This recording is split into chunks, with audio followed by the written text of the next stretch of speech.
I knew, I told y'all, man,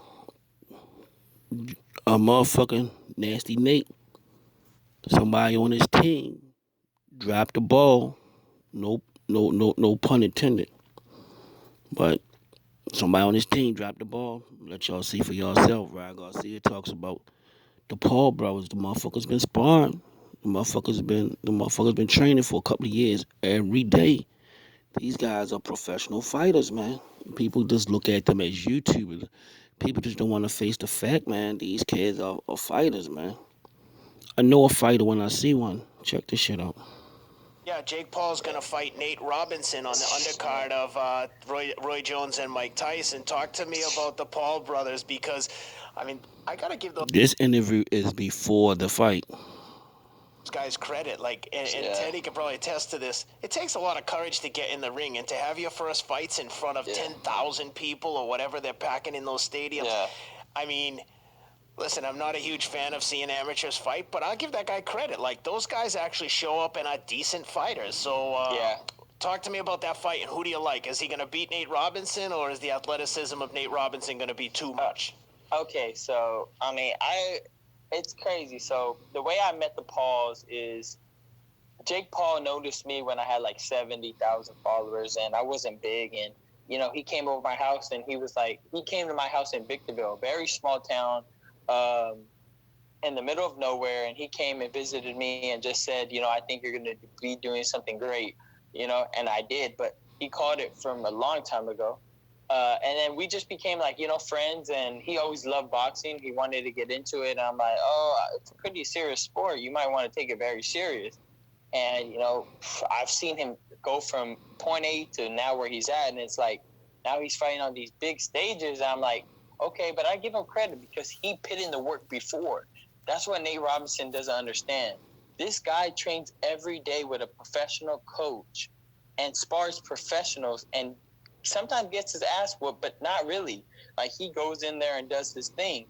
And I'm like, I don't know if Nate Robinson has ever taken boxing this serious as this guy. These guys. It was a couple of years ago. This motherfucker been putting in work 6 days, 6 days a week for years. For years. Training. Anybody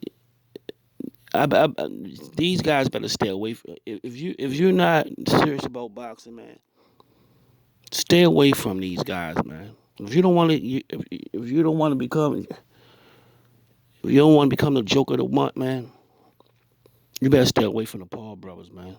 These guys been training for years, man. 6 days a week, non-stop, man. This is what this is their full-time job, man. These guys are professional boxers, man. And only thing they are doing is just getting. Only thing they doing is just trying to get on a higher level. And I say 2 3 more years, and they'll still be young. You're gonna see them in big fights against big boxers, man. It's very soon, man. These guys might take over boxing, man.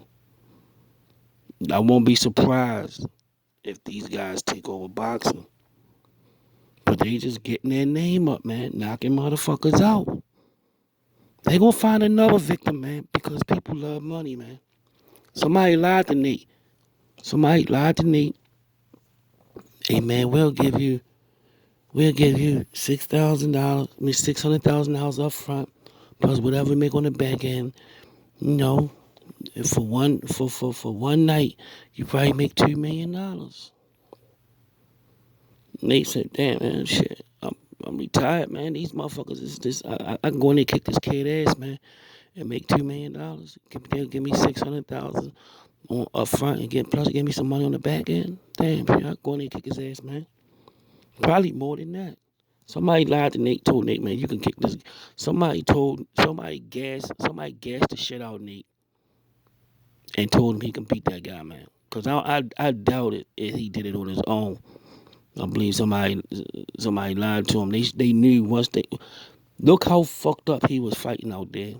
You think they didn't know why he was sparring and training that he couldn't fight? They seen him fight, man. He came in there face first. They knew he couldn't fight. They was waiting. They was just waiting for they got to knock him out so they can get they. Everybody got their money, got their little cut, got their 10% or whatever they made. Probably made a couple of dollars and on to the next one, man. Yeah, but that nigga was set up, man. Them motherfuckers been training. Bleeders, these guys may take over boxing, man. They may take over boxing.